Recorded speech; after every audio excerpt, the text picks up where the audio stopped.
Hello guys, how's it going? My name is Dal. By this point, we're about 4 weeks into Season 2 content of War Within, and if you've been diligently gearing your main character, there's a good chance that that gearing process is starting to slow down a little bit, where majority of players are now waiting for their next spark to craft more items or potentially loot something amazing from the Great Vault or Mythic Raid progression. So if you're like me, there's a good chance you're spending a lot more of this week gearing out your ults, and this week is an excellent catch-up week for any old character, especially if you're literally walking into zero gear into this season. Now would be the best time for you to get a load of catch up, as we have a dungeon event that drops you additional gear plus a massive bonus that could potentially lead you some of the best items from this raid. Plus there's so many other ways for you to be able to just dive into content without even needing to wait for other players in this season, with this season of War Within looking like one of the best gearing and catch-up seasons we've had in a very long while. And if you're somebody who's looking to get a couple more characters online and kickstarted for season 2 in like a day or so,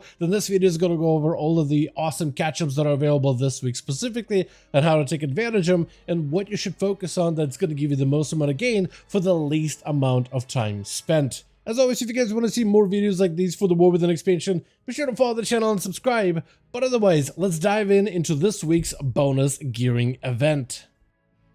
With Morog already getting kitted to the nines with so many pieces of gear, with only really big major upgrades that I can get right now all from raids or Great Vault system, or maybe a chance at a hero track trinket from one of the delves with one of the newer trinkets, I started to work on all of my ults in my free time, and I didn't realize that this week's bonus event was going to be so lucrative. I don't know if I'm confusing this with another event, but I'm pretty sure you used to have different type of dungeon events in the past. One where if you were to run heroic or mythic dungeons, so it is an optional either or, you would get yourself, I think, a normal box. I don't remember us having an event for only mythic 0 dungeons and with the hero track box, but this hero track box has been amazing simply because this raid is filled with so many good items and so many major upgrades. So there's a pretty decent chance that you'll be able to possibly pull one of these from the Emissary of War. But even just the actual event for this week on a brand new fresh character is insanely lucrative. After I started running my dungeons, I didn't realize just how good it's going to be. And this is going to be a huge component of how you could utilize this week's event to easily catch up any of your old characters and get them basically be set online as a viable ult to then start running content all on their own. Because ever since they changed the way the Mythic 0 dungeons work for this season, all those dungeons now drop you actual solid gear even on Mythic 0 quality with Champion Track. Previously it was Veteran Track, but I think they had a daily lockout. Now they're back to a weekly lockout, and you can get some really solid items off of it, plus a little bit of currency. So these items are equivalent to raid gear, normal raid items, and they're really solid, especially with the fact that in Mythic 0 every one of these bosses has a chance to drop you an item. Plus with an event you also get a bonus item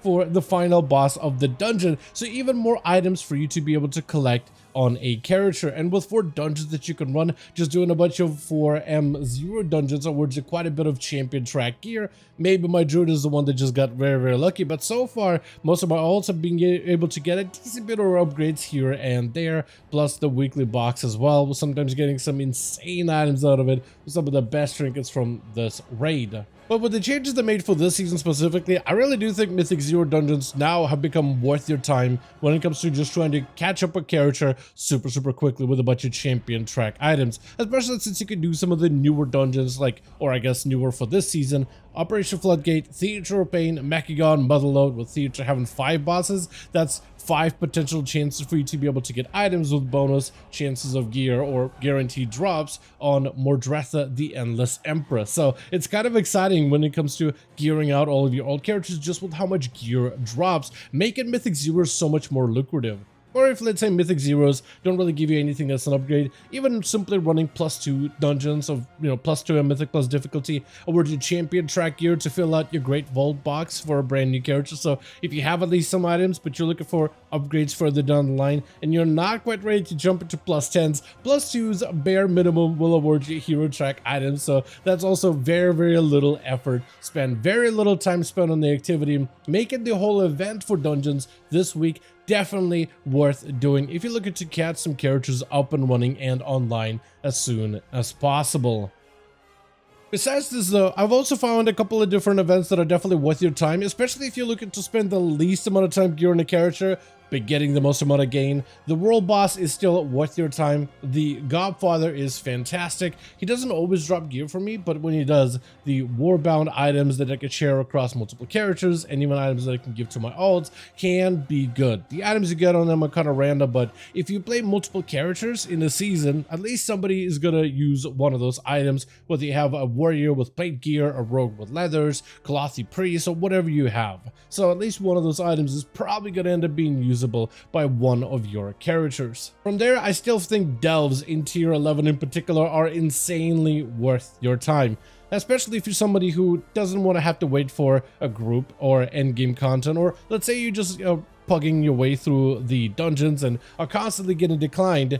Bran will never decline you. In fact, Bran will let you run a tier 11 delve fairly easily as long as you've done at least it at least in your main character. And tier 11 delves are incredibly worth it. I really think they've spruced up delves this season in insane ways, especially when you can get a map with a hero track item guaranteed from delves, but also additional currencies that can be used to either upgrade gear or craft some of the best items in the game. 675 item level pieces, and the fact that you can even use a scrambler to summon the undermined boss, so you can have a guarantee item that you can loot, a guaranteed hero attack piece, I think is incredible. I've actually started to find these things a lot more when you're digging through those little miscellaneous curios, the little treasures all throughout delve. I think I've been getting a lot more wave scramblers from those specifically, but even if you have a little bit of undercoin on a main character or another alt, buy it, store it in your warbound bank, pick it up on your alt, grab yourself a guaranteed hero track item.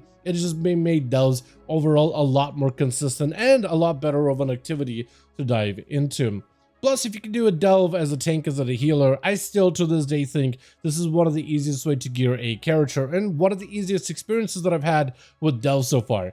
Playing as a DPS with Bran as a healer can sometimes get a little sketchy, but when you're a tank, it just doesn't take a lot of damage, and putting Bran in DPS, I mean, he just shreds through everything. And Bran as a tank, when you play a healer, even though they nerfed him a couple of times, is still highly effective. There's only one delve that I actually struggle with when it comes to solo healing it, and that is the Excavation Site 9. Something about the delve specifically, the final boss, if you get the eyeball boss, or I guess it's multiple eyeball and tentacle boss, that guy at the end, Bran as a tank struggles with him completely. He doesn't know which of the tentacles he needs to hit, and one of the tentacles also has a mouth and it does a fear effect, and if you don't have an interrupt, like if you play a Disc Priest, it just makes it very painful of a delve to run through. That's like the only delve that I've actually struggled with. The rest of them, even if you don't, especially if you don't really care about going the fastest through a delve, going slowly, pulling mobs one by one, it's a very easy experience that really does not take a lot of your time.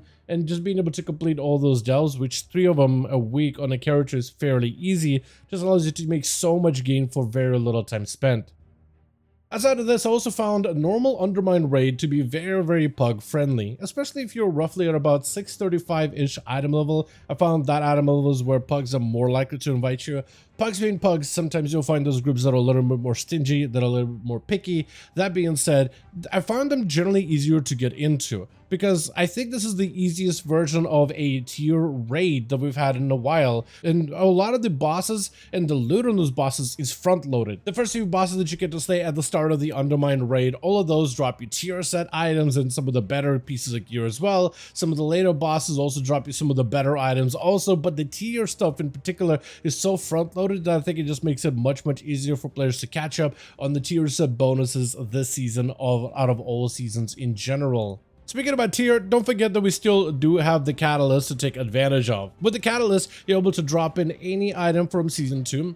and convert it into a tier set piece. Specifically, the items that actually have bonuses on them are going to be the chest, the shoulders, the helm, the gloves, and the pants. But with the us having right now 2 charges of catalyst, with the next week I think giving us a 3rd charge as well, that's an opportunity for you to at least be able to turn season 2 items into guaranteed tier pieces. So you only need to fish one out from your great vault, and if you stock it up full of delve content, dungeon content, maybe run a full Undermine normal raid, maybe even get a tier piece from the Undermine raid itself, that allows the character to be online even that much quicker, allowing them to get the 4 set incredibly fast, which is massive because it gives you access to your 2 set bonus, which is generally strong even though it's passive, but also your 4 set bonus, which are actually fairly sizable for just about every single playstyle this season, some being crucial for you to be able to see the full power gain of that character. And the faster you can get that 4 set bonus online, the stronger that character can get, whether they're looking to tank,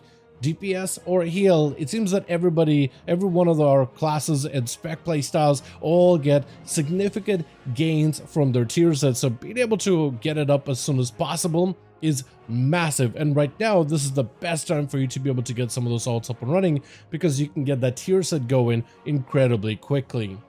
But with that, as always, I want to thank all of you guys so much for watching, and hope you guys did enjoy this video. If you did enjoy it or found it informative, go ahead and give it a like. I would very much appreciated. Join our Discord community, the best place to join in and the discussion when it comes to some of the newest class patch changes and updates, as it looks like they're starting to do a lot more tuning for season 2 content. Also, let me know your thoughts in the comments down below, and as always, I'll see all of you guys in our next one.